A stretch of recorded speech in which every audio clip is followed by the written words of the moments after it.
Hello everyone, this is Jitendra and welcome to JK online classes. Sorry for the specs, आँख में थोड़ा problem है। तो लैपटॉप का लाइट से जो है आँख में थोड़ा सा दिक्कत आ रहा है, तो इसलिए चश्मा पहनना पड़ा है।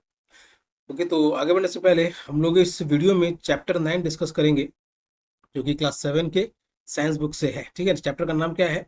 तो लाइफ प्रोसेसेस इन एनिमल्स। इस चैप्टर का एक्सप्लेनेशन पहले ही चैनल पे अपलोड हो चुका है बच्चों। अगर उसको नहीं देखा है तो चैनल पे जाकर के देख सकते हो। ठीक है, चैप्टर को सर्च करना और वो चैनल पे मिल जाएगा आपको। और अगर आपको ऑनलाइन ट्यूशन चाहिए साइंस और मैथ से रिलेटेड में, तो जेके ऑनलाइन क्लासेस से वेबसाइट के माध्यम से या फिर फोन नंबर के माध्यम से संपर्क कर सकते हो। ठीक है, but all the services are paid. बड़े बड़े कोचिंग वाले तो पेड ही रखते हैं। ओके, इसके अलावा जेके ऑनलाइन क्लासेस यूट्यूब पे भी है, फेसबुक पे भी है, इंस्टाग्राम प्रोफाइल भी है, व्हाट्सएप चैनल भी है, एंड क्वोरा पे भी है, एंड गूगल बिजनेस प्रोफाइल भी है। सभी जगह इसे लाइक फॉलो सब्सक्राइब जरूर करो, ताकि लेटेस्ट अपडेट से अपडेटेड रहो और मुझे भी थोड़ी मैं प्रोत्साहन मिलेगा कि मैं आपके लिए और अच्छा कंटेंट ला सकूँ। ठीक है, या फिर तुम मुझे बच्चों ट्विटर पे भी फॉलो कर सकते हो। ओके, तो इस वीडियो को अपने दोस्तों के साथ भी शेयर कर देना, ताकि उनको भी पढ़ाई में हेल्प मिल सके। हम लोग क्वेश्चन आंसर डिस्कस करने जा रहे हैं 9th चैप्टर का। इसका नाम है लाइफ प्रोसेसेस एनिमल्स। ओके, तो इस पीडीएफ को अगर डाउनलोड करना चाहते हो तो उसका भी लिंक आपको डिस्क्रिप्शन बॉक्स में मिल जाएगा। और इस पीडीएफ की खासियत क्या है कि इसमें स्टार्टिंग में वन लाइनर्स दिए हुए हैं। ठीक है, यहाँ पे देख सकते हो वन लाइनर्स दिए हुए हैं, जो कि क्विक रिवीजन के लिए। तो चैप्टर में जो जो भी पढ़ा है आपने, उसका बेसिक्स यहाँ पे वन लाइनर्स एक शब्द में, एक सेंटेंस में यहाँ पे इस पीडीएफ में एक्सप्लेन किया गया है वन लाइनर्स के फॉर्म में। और इसके अलावा जैसे देख सकते हो कि यहाँ पे न्यूट्रिशन इन एनिमल्स के सारे पॉइंट्स दिए हुए हैं कि एनिमल्स में जो न्यूट्रिशन होते हैं वो किसके रिलेटेड है, कैसे होते हैं। वहीं पे फिर आगे रेस्पिरेशन इन एनिमल्स है, तो ये कैसे होता है उसके रिगार्डिंग पॉइंट्स हैं। फिर अदर एनिमल एडाप्टेशंस, एनिमल्स जो दूसरी जगह पे वो कैसे अपने आप को सर्वाइव करके रखते हैं, कैसे जिंदा रखते हैं, उसके बारे में है। फिर ह्यूमन बॉडी में और फिर अदर एनिमल्स की बॉडी में भी सर्कुलेटरी सिस्टम किस तरीके का, उसके बारे में है। और bonus good habits from science and technology, science and society से रिलेटेड भी पॉइंट्स इसमें मेंशन्ड है वन लाइनर्स में। अभी तो वन लाइनर्स को हम लोग यहाँ पे वन बाय वन डिस्कस नहीं करेंगे। इसको आप वीडियो को पॉज करके रीड कर सकते हो, नोट्स बना सकते हो, या फिर आप पीडीएफ डाउनलोड कर लोगे। उसका लिंक आपको डिस्क्रिप्शन में मिल जाएगा। What we will do in this video is that we will come over directly to the NCERT solutions. हम लोग डायरेक्टली एनसीईआरटी के सॉल्यूशन पे आते हैं। तो इसमें पहला क्वेश्चन क्या कह रहा है कि complete the journey of food through the alimentary canal by filling up the boxes with appropriate parts. अब यहाँ पे क्वेश्चन में है जो कुछ बॉक्सेस जो है वो खाली दिए हुए हैं, और जर्नी दिया हुआ है फूड का माउथ से लेकर के एनस से, जहां डिस्चार्ज होता है वहां तक का पूरा। ठीक है, माउथ क्या है, ब्लैंक है। तो इस ब्लैंक में, पहले वाले ब्लैंक में क्या भरा जाएगा? तो ओएसोफेगस। ठीक है, ओएसोफेगस। अब ओएसोफेगस क्या है? तो it is the path of the food pipe, इसको हम लोग फूड पाइप भी कहते हैं। तो वो रास्ता है जिसकी मदद से फूड जो है वो हमारा स्टमक तक पहुंचता है। अब स्टमक के बाद फूड हमारा जाता है स्मॉल इंटेस्टाइन में, और फिर उसके बाद जाता है लार्ज इंटेस्टाइन में। So these are the three answers which will be filled in the three boxes. ठीक है, क्वेश्चन एनसीईआरटी के बुक में आपके इस तरीके से दिया हुआ है। यहाँ पे आपको सॉल्यूशन प्रोवाइड किया जा रहा है, जिसको आप अच्छे से पढ़े भी और याद भी करें, ताकि आप अपने एग्जाम में अच्छा रिजल्ट आ सके, और टीचर्स के नजर में, अपने मम्मी पापा के नजर में अच्छे बच्चे बन सके कि आपने पढ़ाई की है, मेहनत की है और आप अच्छा नंबर लाते हो। तो वो था हमारा पहला क्वेश्चन। हमारा दूसरा क्वेश्चन क्या कह रहा है कि Sahil placed some pieces of chapati in a test tube A. Sahil ने कुछ चपाती यानी रोटी जिसको हम लोग खाते हैं सब्जी के साथ, दाल के साथ, तो उसको कुछ टुकड़े को टेस्ट ट्यूब ए में रखा। नेहा प्लेस्ड च्यूड चपाती इन टेस्ट ट्यूब बी। नेहा ने कुछ चपाती को चबा करके उसको टेस्ट ट्यूब बी में रखा। And Santushti took boiled and mashed potato in test tube C. और संतुष्टि ने उबले हुए आलू रखे और मैश्ड पोटैटो को रखा टेस्ट ट्यूब सी में। All of them added a few drops of iodine solution to their test tubes A, B and C respectively। ठीक है, अब इन्होंने क्या किया कि तीन टेस्ट ट्यूब है। तीनों टेस्ट ट्यूब में साहिल हो गया, एक साहिल हो गया, दूसरी नेहा हो गई और तीसरी संतुष्टि हो गई। तीनों ने तीनों टेस्ट ट्यूब में अलग अलग चीज रखा। एक में सिर्फ चपाती रखा गया, दूसरे में च्यूड चपाती रखा गया और तीसरे में बॉइल्ड एंड मैश्ड पोटैटोज रखे गए। तो इन तीनों में कुछ आयोडीन का सॉल्यूशन मिलाया उन्होंने। What would be their observations, तो उन्होंने इस पे क्या ऑब्जर्व किया, गिव रीजंस, इसके पीछे का कारण भी देना है। तो इसका आंसर हो जाएगा पहला के लिए कि टेस्ट ट्यूब ए में जिसमें सिर्फ चपाती के टुकड़े रखे गए थे, it blew black colour appears. अब ये जिसमें सिर्फ चपाती के टुकड़े रखे गए थे उसमें ब्लू ब्लैक कलर का अपीयरेंस हुआ। Because chapati contains starch which reacts with iodine. ऐसा इसलिए क्योंकि चपाती में स्टार्च होता है जो कि आयोडीन से रिएक्ट करता है। ठीक है, तो ये तो टेस्ट ट्यूब ए की रिगार्डिंग में। ठीक है, अब चपाती जैसे हम लोग रोटी कहते हैं, ठीक है, तो उसमें क्या था, स्टार्च प्रेजेंट था, तो इसीलिए आयोडीन जब उसमें मिलाया गया तो वो ब्लू ब्लैक कलर का उसमें दिखा। Second is test tube B, chewed chapati. दूसरा टेस्ट ट्यूब क्या था? तो टेस्ट ट्यूब बी जिसमें चपाती को च्यू, ठीक है, नेहा ने च्यू को चबा करके उसमें चपाती को रखा था। अब उसके रिगार्डिंग क्या हो, तो नो कलर और फेंट ब्लू ब्लैक। ठीक है, या तो उसमें बहुत ही कम कलर दिखेगा, या तो जो ब्लू ब्लैक कलर दिखेगा वो धुंधला सा दिखेगा, बहुत ही कम दिखेगा। Because saliva partially digested the starch into sugar, क्योंकि सलाइवा जो है उसने स्टार्च को शुगर में डाइजेस्ट कर दिया, रिड्यूसिंग स्टार्च कंटेंट, जिसकी वजह से उसमें स्टार्च की मात्रा कम हो गई थी। तो इसीलिए आयोडीन डालने के बाद में इसमें या तो कलर ही नहीं दिखेगा, या तो फिर फेंट हल्का सा ब्लू ब्लैक दिखेगा। ठीक है, टेस्ट ट्यूब बी में। Now test tube C, what is regarding this कि boiled mashed potato, test tube C में था बॉइल्ड, ठीक है, उबला हुआ और कुचा हुआ, ठीक है, पिसा हुआ मैश्ड पोटैटो रखा हुआ था उसमें। तो उसमें क्या दिखेगा, तो ब्लू ब्लैक कलर का प्रेजेंस दिखेगा, आयोडीन मिलाने के बाद उसमें ब्लू ब्लैक कलर का प्रेजेंस दिखेगा। वाई, तो blue black potato also contains starch which reacts with iodine. Blue black potato में जो है, सॉरी, बॉइल्ड पोटैटो जो है और मैश होने के बाद जो भी उसमें स्टार्च प्रेजेंट होता है जो कि आयोडीन से रिएक्ट करेगा, तो इसीलिए उसमें ब्लू ब्लैक कलर का प्रेजेंस दिखेगा। So it was answer to our second question. Our third question is saying what is the role of diaphragm in breathing. Diaphragm में डायफ्राग्राम का रोल क्या है ब्रीदिंग के दौरान में। तो ऑप्शंस इसके दिए हुए हैं चार। To filter the air, air को फिल्टर करने के लिए। टू प्रोड्यूस साउंड, आवाज को प्रोड्यूस करने के लिए। To help in inhalation and exhalation, ठीक है, इनहेलेशन यानी सांस को अंदर लेने में और सांस को बाहर छोड़ने में। फोर्थ ऑप्शन दिया हुआ है टू एब्जॉर्ब ऑक्सीजन, ऑक्सीजन को एब्जॉर्ब करने के लिए। इसका जो सही आंसर हो जाएगा वो हो जाएगा ऑप्शन नंबर 3। ठीक है, थर्ड ऑप्शन हो जाएगा कि to help in inhalation and exhalation. Okay, ठीक है, सांस लेने में और सांस छोड़ने में। तो ये सांस लेने में सांस छोड़ने में मदद किसका करता है, कौन करता है, तो डायफ्राग्राम। ओके, ये हमारे एलिमेंट्री कैनाल का रेस्पिरेटरी सिस्टम का ये पार्ट है। Alright, so it was answer to our third question. our fourth question is the match the following। Fourth question क्या है, तो मैच द फॉलोइंग है। क्वेश्चंस में क्या है, तो एक पार्ट में दिया हुआ है nostrils, nasal passages, wind pipe, alveoli, rib cage. दूसरे पार्ट में फंक्शंस दिए हुए हैं। Fresh air from outside enters, exchanges of gas occurs, protects lungs, tiny hair and mucus help to trap dust and dirt from the air we breathe, air reaches our lungs through this part। तब इसका जो सही answer हो जाएगा वो इस तरीके से ए। नॉस्ट्रल्स के थ्रू क्या होता है, तो fresh air from outside enters. Nostrils यानी जो हमारा नाक वाला पोर्शन है, ठीक है, तो उसके रास्ते से क्या है कि ताजी हवा हमारे शरीर के अंदर आती है जो कि एंटर करती है। Second is nasal passages. ठीक है, नेजल पैसेजेस मतलब कि नॉस्ट्रल्स के आगे जितना भी हवा जिस रास्ते से ट्रेवल कर रही है, तो वही नेजल पैसेजेस। क्या इसके रिगार्डिंग, तो tiny hair and mucus help to trap dust and dirt from the air we breathe. जो छोटे छोटे बाल है हमारे नाक में, तो और जो म्यूकस होते हैं, तो वो डस्ट, धूल मिट्टी के कण को है वहां पे ट्रैप कर देता है। तो जो हवा हम लोग सांस लेते हैं उसमें धूल मिट्टी हमारे शरीर के अंदर नहीं जा पाती है। That is wind pipe. तो विंड पाइप का काम क्या है, air reaches our lungs through this part. अब एयर जो हवा है हमारे फेफड़े तक जो पहुंचती है, तो वो विंड पाइप के रास्ते से होते हुए पहुंचती है। Okay, so it was the third. Fourth है एल्वियोली। इसका काम क्या है, तो exchange of gases occurs. Alveoli क्या है, तो छोटे छोटे पार्टिकल्स हैं, थ्रेड लाइक स्ट्रक्चर्स हैं, तो उसमें क्या है कि एक्सचेंज ऑफ गैसेस होते हैं। Next is rib cage. Rib cage का काम क्या है, तो प्रोटेक्ट्स लंग्स। हमारा रीब केज जो है वो हमारे लंग्स को प्रोटेक्ट करता है। तो ये मैच द फॉलोइंग है बच्चों, वीडियो को पॉज करके इसका आंसर लिख लेना सही से। Alright, now fifth question is Anil claims to his friend Sanvi that respiration and breathing are the same process। ठीक है, अनिल क्या क्लेम कर रहा है अपने फ्रेंड सानवी से कि रेस्पिरेशन और ब्रीदिंग जो है वो सेम प्रोसेस है। What question or questions can Sanvi ask him to make him understand that he is not correct। ठीक है, तो अब सानवी जानती है कि अनिल जो कह रहा है वो पूरी तरह से सही नहीं है, तो वो उससे क्या क्वेश्चन पूछ सकती है या क्या क्वेश्चन पूछ सकते हैं। ठीक है, कितने क्वेश्चन पूछ सकते हैं ताकि उसको पता चल सके अनिल को कि वो जो है वो सही नहीं है। तो इसका आंसर जाएगा Saanvi can ask does breathing release energy. क्या जब ब्रीदिंग होता है मतलब जब लोग सांस लेते हैं और सांस छोड़ते हैं तो क्या एनर्जी रिलीज होती है उस समय में। Can you survive just by breathing even if glucose isn't available in the body. क्या तुम अगर सिर्फ सांस ले करके या सांस छोड़ करके सर्वाइव कर सकते हो अगर हमारे बॉडी के अंदर में ग्लूकोज ही अवेलेबल नहीं हो। ठीक है, तीसरा क्वेश्चन क्या पूछा जा सकता है कि is oxygen used in breathing और रेस्पिरेशन टू प्रोड्यूस एनर्जी। ठीक है, ब्रीदिंग में और रेस्पिरेशन में जो ऑक्सीजन यूज किया गया है क्या वो एनर्जी प्रोड्यूस कर रहा है। सो ये तीन क्वेश्चन है जो कि सानवी पूछ सकती हैं अनिल से। Further these questions help Anil realize. ये क्वेश्चंस जो है अनिल को रियलाइज करने में मदद कर रहे हैं that breathing is just inhaling exhaling air. कि ब्रीदिंग क्या है, सिर्फ हवा को अंदर लेना और बाहर छोड़ना। While respiration is a chemical process inside cells, वहीं respiration जो है केमिकल प्रोसेस है जो कि सेल्स के अंदर भी होता है। That uses oxygen to produce energy, जो कि ऑक्सीजन का इस्तेमाल करती है एनर्जी को प्रोड्यूस करने के लिए।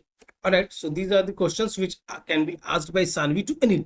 ये कुछ क्वेश्चंस हैं जो कि सानवी के द्वारा अनिल से पूछा जा सकता है, ये पता करने, ये उसको बताने के लिए कि अनिल जो है वो गलत है, वो सही नहीं है। So this was answer to our fifth question. Our sixth question is which of the following statements is correct and why? अब यहाँ पे तीन स्टेटमेंट दिए हुए, तीन बच्चों के द्वारा कहे गए। अब इसमें से कौन सा स्टेटमेंट सही है और क्यों, वो बताना है। तो अनु क्या कह रही है कि वी इनहेल एयर, हम लोग हवा को अंदर लेते हैं, सांस के तौर पर अंदर लेते हैं।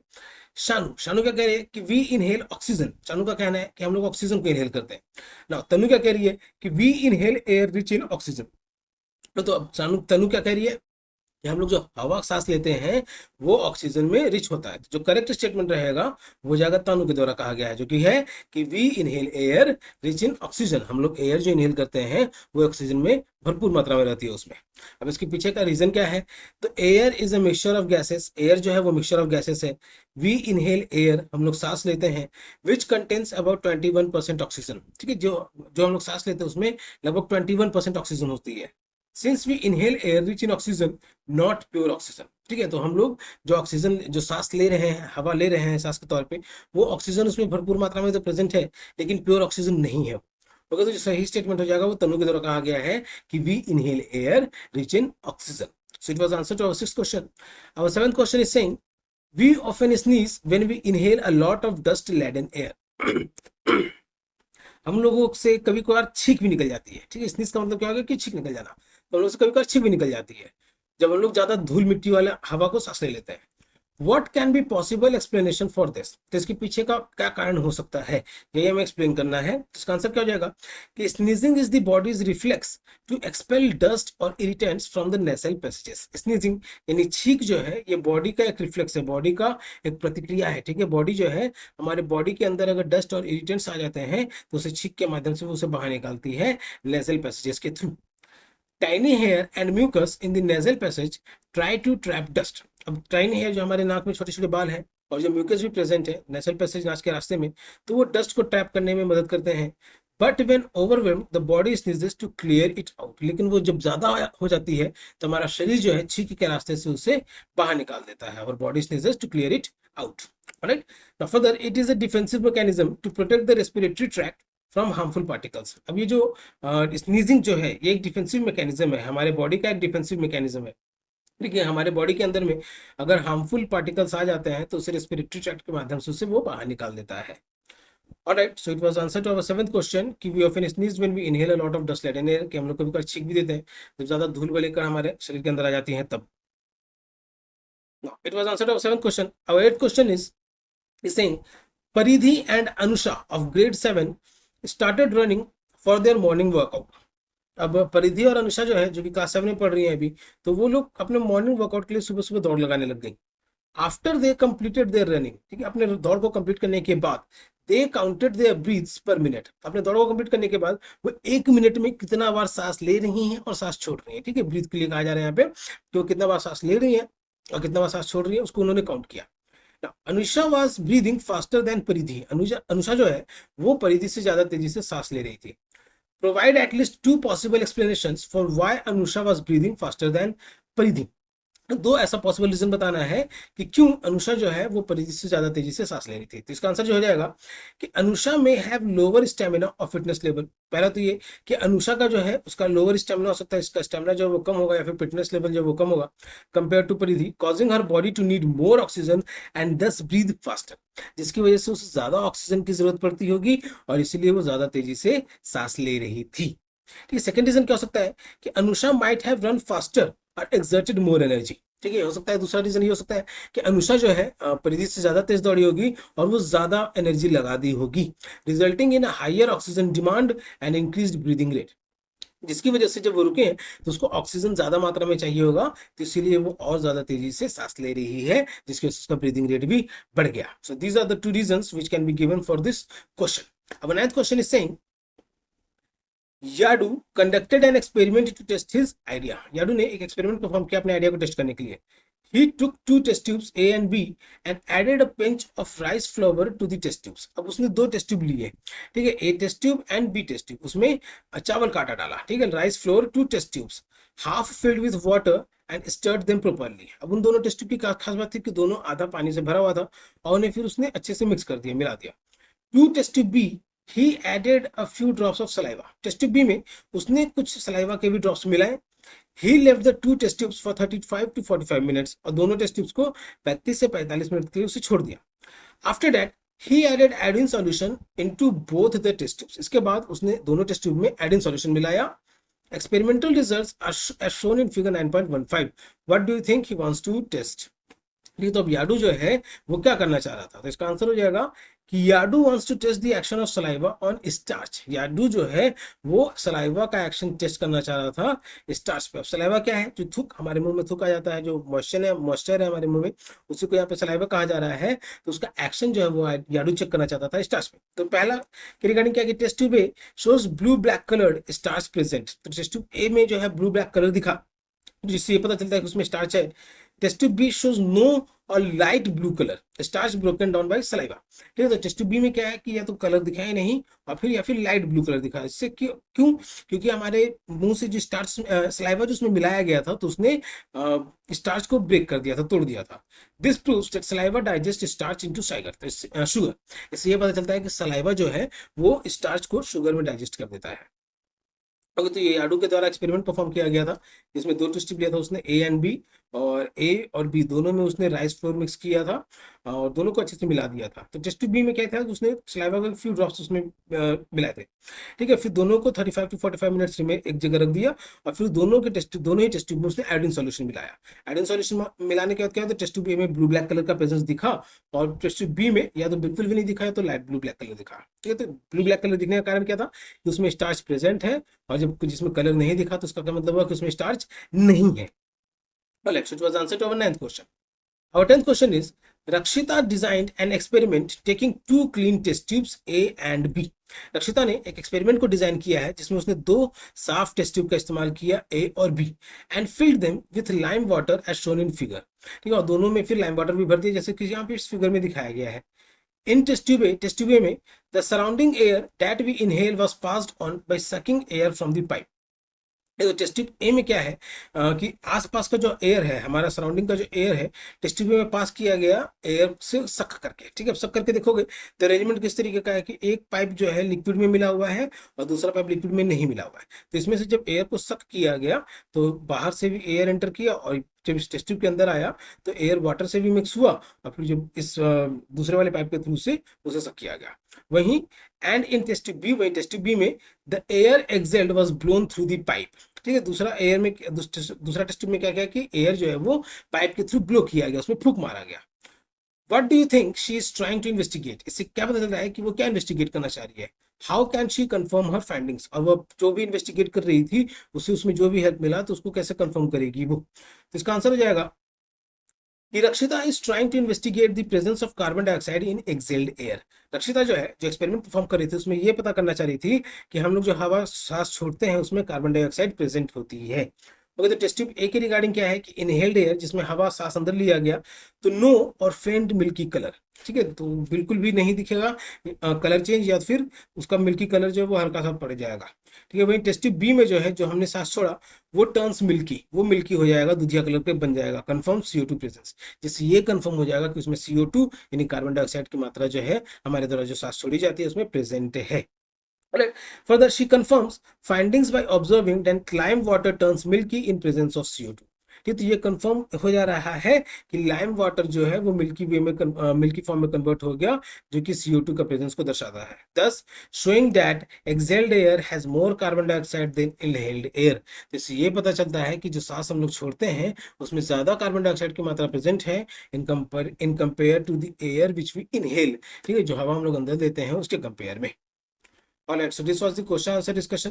चैनल पे चैप्टर का एक्सप्लेनेशन पहले ही अपलोड हो चुका है बच्चों, अगर उसको आपने नहीं देखा है तो चैनल पे जाकर उसको देख लेना, या फिर मैं उसका लिंक भी डाल दूंगा. ठीक है, शायद. ठीक है, नहीं तो आप उसको चैनल पे सर्च करके उसको देख सकते हो. आसान शब्दों में इसकी एनसीईआरटी को वर्ड बाय वर्ड एक्सप्लेन किया गया है ताकि आपको किसी तरीके की परेशानी ना हो. ठीक है, ओके. तो अगर आप किसी तरह का कोई डाउट आता है तो वेबसाइट पे भी जाकर के अपने सवाल को पूछ सकते हो आर्टिकल के बिलो में. That is free of cost service. इसके अलावा अगर ऑनलाइन ट्यूशन पढ़ना चाहते हो साइंस और मैथ से, तो जेके ऑनलाइन क्लासेस से वेबसाइट के माध्यम से या फिर फोन नंबर के माध्यम से संपर्क कर सकते हो, but this services are paid. ठीक है, तो ये मैथ और साइंस के रिगार्डिंग में अगर आप ट्यूशन पढ़ना चाहते हो तो. ऑनलाइन बच्चों, तो जाते जैसे पहले जेके ऑनलाइन क्लासेस यूट्यूब पे भी है, फेसबुक पे भी है, इंस्टाग्राम प्रोफाइल भी है, व्हाट्सएप चैनल भी है, गूगल बिजनेस प्रोफाइल भी है एंड कोरा पे भी है। सभी जगह इसे लाइक फॉलो सब्सक्राइब जरूर करो ताकि लेटेस्ट अपडेट से अपडेटेड रहो। मैं कुछ ना कुछ अपडेट करते रहता हूँ सब पे, ठीक है। या फिर तुम मुझे ट्विटर पे फॉलो कर सकते हो। ऑलराइट बच्चों, तो ये चैप्टर का क्वेश्चन आंसर, जिस चैप्टर का क्वेश्चन आंसर हम लोगों ने डिस्कस किया उसका नाम था लाइफ प्रोसेसेस इन एनिमल्स, ठीक है। ये क्वेश्चन आंसर इसको हम लोगों ने डिस्कस किया यहाँ पे। इसी तरह का कोई भी डाउट है तो वेबसाइट पे जाकर के अपने डाउट को पूछ सकते हो। आपका सवाल अवेलेबिलिटी ऑफ टाइम के अकॉर्डिंग दे दिया जाएगा। ऑलराइट, तो जाने से पहले जिनको आता है उनके रिवीजन और जिनको नहीं आता उनके लिए शुरुआत। तब तक के लिए keep subscribing, keep supporting, keep loving and keep learning. Thank you.